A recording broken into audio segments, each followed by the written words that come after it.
Praise the lord. ఇప్పుడు మనము బైబిల్లో ఉన్న గిద్యోను గురించి తెలుసుకుందాం.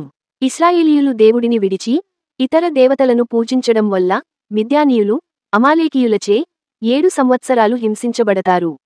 పంటలను దోచుకోవడం, పశువులను నాశనం చేయడం వంటివి వారు చేస్తారు. దీనివల్ల ఇశ్రాయేలీయులు గుహల్లో తలదాచుకోవాల్సి వస్తుంది. చివరకు తమ దుస్థితికి పశ్చాత్తాపపడి దేవుడిని ప్రార్థిస్తారు. దేవుడు మిద్యానీయుల నుంచి ఇశ్రాయేలీయులను రక్షించడానికి గిద్యోనును ఎంచుకుంటాడు.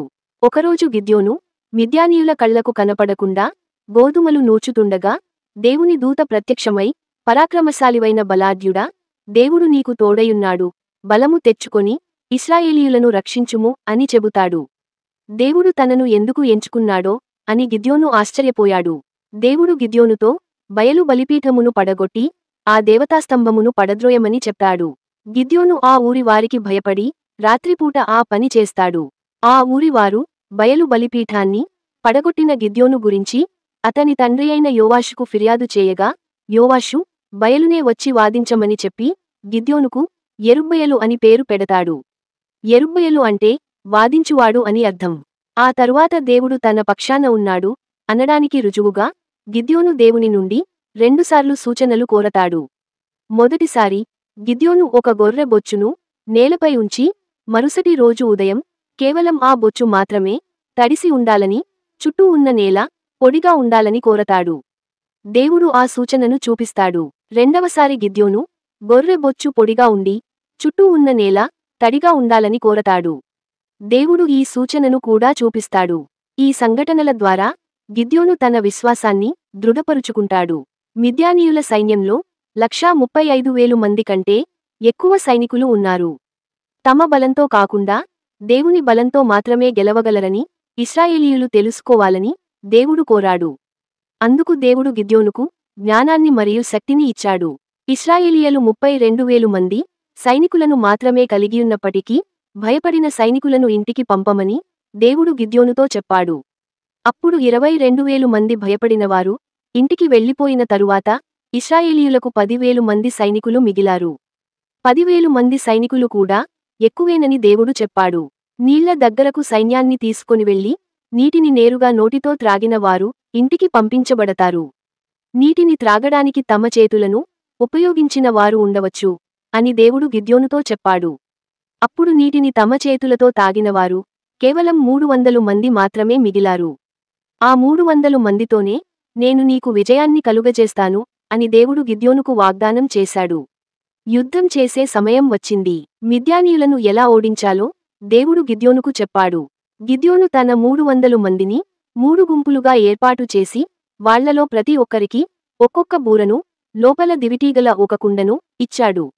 దాదాపు మధ్యరాత్రి అయినప్పుడు వాళ్లంతా శత్రు సైన్య శిబిరాన్ని చుట్టుముట్టారు.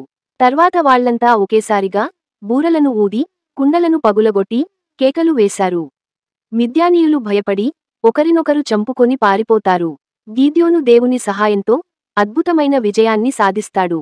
దేవుడు ఇశ్రాయేలు ప్రజలను విడిపించాడు. గిద్యోను కాలంలో ప్రజలు 40 సంవత్సరాలు నెమ్మదిగా ఉన్నారు. గిద్యోను చాలా చిన్న సైన్యంతో మిద్యానీయుల పెద్ద సైన్యాన్ని ఓడించగలిగాడు. ఇది దేవుని శక్తిపై ఆధారపడటంతోనే సాధ్యమైంది. కాబట్టి మనం మన సొంత బలముపై కాకుండా దేవునిపై ఆధారపడాలి.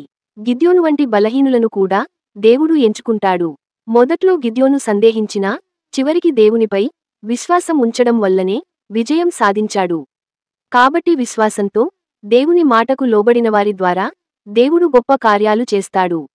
ఈ లోకములో జీవించినంత కాలము మనము దేవుని మాటకు లోబడి దేవుని ఎదుట తగ్గించుకుంటే దేవుడు మనలను రక్షించి పరలోకం చేరుస్తాడు. ఆమెన్. థ్యాంక్ యూ పిల్లలు. Praise the lord. మళ్ళీ మనం ఇంకొక స్టోరీతో కలుసుకుందాం.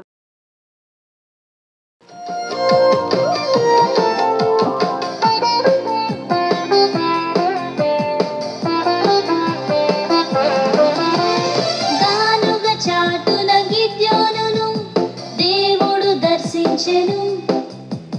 బలము ధైర్యము తెచ్చుకొని శత్రువులను హతమార్చెను. గానుగ చాటున గిద్యోనును దేవుడు దర్శించెను. బలము ధైర్యము తెచ్చుకొని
హెచ్చించును మన దేవుడు. కోరుకున్నాడు గిద్యోనుని, ఎన్నిక లేని వాడైనను.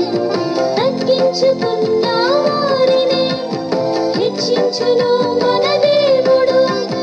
కోరుకున్నాడు గిద్యోనుని, ఎన్నిక లేని వాడైనను. గానుగ చాటున గిద్యోనును దేవుడు దర్శించెను.